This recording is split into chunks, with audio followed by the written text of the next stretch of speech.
everyone. This is video number 4 in my series about healing sexual trauma with sex magic. And we're going to talk about just basic healing practices today to give you something to start with, as well as if you know someone who needs this support, then you will know how to approach them. Let's go over a few basic practices, which I also shared some in my Sex Priestess Manual book, and I shared some more practices that I can discuss here. And then there are more practices on my Sex Priestess Initiation online course, and then I can go obviously deeper when I work one-on-one with people, and then in my retreats when we actually sit together as women and do the actual rituals and ceremonies, which we cannot do online. This is not, we still have to honor this work and cannot share everything about it online. It's real deep temple work. So the more, again, more practices I share in the book and initiations, you can go check them out on my website. So the first thing is to tell your story for a month every day. And this is to heal any trauma, but especially sexual trauma. Find someone to share your story with. So begin in the first week by telling the story as it was, just as it was, and allowing all the details and emotions to come up in you. Be very detailed about everything that happened, like where you were, the people that were there, the colors, the shapes, the sounds. Bring everything up and give it space and give it that safe space. Excuse me, I'm going to take a sip of water. Now, then starting on day 8, tell the same story, but give it a different ending. Like I spoke about this practice in one of the videos in the series.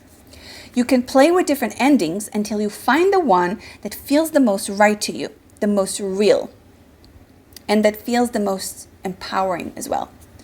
After the 30 days, okay, write this best version of your story down. Or maybe it takes you 60 days to find the best version of your story. Take your time. You can write it in a notebook that you decorate yourself, investing in your story. So you really want to give it your love. You take a physical action, right? A small physical action, but you kind of show this is important. This is beautiful, and I give it my life force and I give it my attention. You can place this notebook or this story, however you created it, on your altar or in any important place. This tells your subconscious mind that this story is important, and it charges it with power and with life. When you feel it's time to store away this book and this story, you will know. Maybe you want to burn it one day. It will be when you no longer have a need for it. So maybe one day you're gonna wake up and feel, I need to bury it in the ground, right? Or I need to write a book about it even. Or I need to burn it and never read it again. Whatever you feel right. Another healing practice, which is connected to the first one, is to create a sigil of the new story. So you take the whole story, the new story, the most empowering one, the highest timeline, and you create a sigil. A symbolic representation of it, and you can put it on your mirror. You can tattoo it on your skin if you want. You can just write it and put it on stickers everywhere in your house, so you can get the energy and life force and awaken this sigil. You can also empower it with some orgasm. I have a video about creating a sigil, and you can check that out. Oh, now I want to talk about isolation. So this is a big one. Part of healing from sexual trauma is knowing that you are not alone. This is probably the most important one. Despite your feelings of being unsafe, you are part of a whole world with multiple dimensions. You can now choose the dimension and reality where you feel seen, heard, and safe. Connecting with a friend, a teacher, a guide, a spirit guide, or even a spirit animal can help elevate feelings of solitude. It programs your mind to understand that you are not alone. You are guided and your healing is supported. If you had sexual trauma, please don't go through it alone. This is number one, because sexual trauma is going to make you feel alone. That's the biggest wound of a sexual trauma, that it will make you feel like you're all alone in the world, and you're really not. So above everything else that a sexual trauma does, especially to a woman, it makes you feel alone. And to men too, of course, but Here, unfortunately, we talk more about the feminine. So push yourself out of this state in any way and find safety in people again, or even animals, or even nature, until you find a safe person to be around. Do the work of uniting with your own inner goddesses. I guide it in my book, The Sex Priestess Manual, and also in my online Priestess Initiation. And comfort yourself knowing that you are literally never alone. Because as a woman, you have many sisters within you, many aspects of the goddess and of the feminine and of the mother herself within you. This is our nature as women. This is who we are. That all have codes and power of your divine feminine essence. So what I do is I teach you and I guide you on how to connect to all these inner goddesses within you, and not just know them, but actually work with them and let them guide you and work with you and be your healers and your guides. And everything that you need is literally inside of you, and everyone and everything that you need. It's quite literally, sister. I cannot say this enough. You all walk this life together. So don't dismiss them, your inner parts, your inner goddesses, and get to know all of them. Now let's talk about shadow animal. Shadow animal, again, is something I speak about in my Sex Priestess Initiation.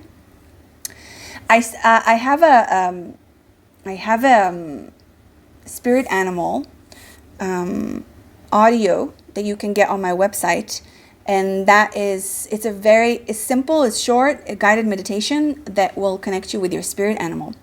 But here, when it comes to healing deep shadows and trauma, we work with the shadow animal as well. So there is a spirit animal and a shadow animal. This is my shadow animal, by the way. It's a white cobra. So you find your shadow animal and allow it to help you in the process of healing and transforming sexual trauma. The shadow animal is most suitable for working with the shadow, obviously, the subconscious, where most of the sexual trauma is stored. You can even tattoo it on your body as a symbol of your full commitment to your power, representing the union of your light and shadow and transmutation of your sexual energy. But I wouldn't recommend tattooing it before you actually go through the process and initiation and understand what you're tattooing on your body. Don't just like, oh, I think my spirit animal is this, and I think my shadow animal is this because I had a dream about it. No, it doesn't work like that. Your shadow animal is not just an animal that you one day see. You know when your shadow animal will find you. We have animal guides coming in and out all the time. We have one spirit animal. We have many different animal guides, but there is one shadow animal that once she or he will reveal themselves to you, you will know. You will absolutely know with no doubt. So you can also tattoo your new story sigil, right? Remember that we did the new sigil of the story with your shadow animal, symbolizing your power and godlike force, and acknowledging that you are the creator of your own life. It's kind of like a statement, a blood magic ritual statement that I am the creator of my life. I created even my worst enemy. That's how powerful I am. I created the worst trauma. That's how powerful I am. And I am changing that story and moving to a different dimension. That's how powerful I am. That's a statement. Now, let's talk a little bit about squirting, because I can't do it all here on this channel.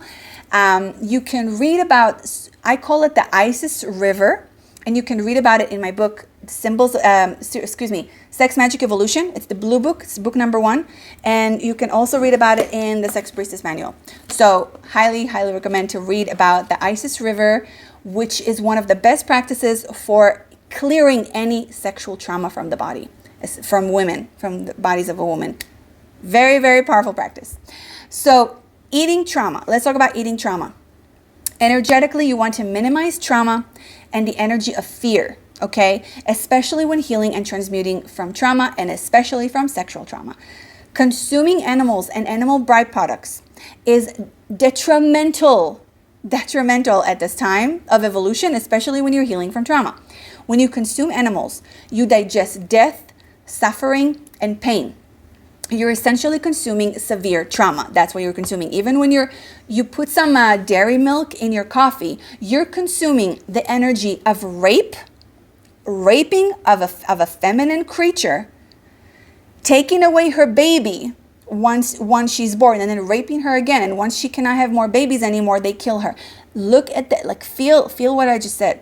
That is the energy you're consuming. And then imagine people still consume dairy and meat while trying to heal from sexual trauma. It's not gonna help. It's not gonna work.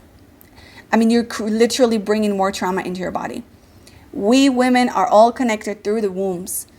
No matter if it's a cow, no matter if it's a human woman, no matter if it's a bird, we are feminine creatures who birth life into the world, and we cannot keep doing this. We need to evolve. So your soul feels and holds this trauma that you're consuming, and your body stores this information, and with this information creates and mirrors the reality back to you. Do you understand? So you're trying to get out of your trauma, but you're actually consuming more trauma and creating more trauma in your life and in the life of the world. And you are participating in more trauma. It is insane. We really have to stop. There is no excuse for this. Make sure your body is clean and pure from trauma. Food is information. I repeat, food is information, and your DNA will hold and retain this information. Now, the last thing I want to talk about is forgiveness. I'm going to take a sip of water before I talk about forgiveness. So forgiveness is a beautiful thing, right? But when it comes to sexual trauma, it comes last. I know that it's kind of crazy what I'm saying right now, because many spiritual people are not going to agree with me, but let's face it. When it comes to sexual trauma, forgiveness will come last.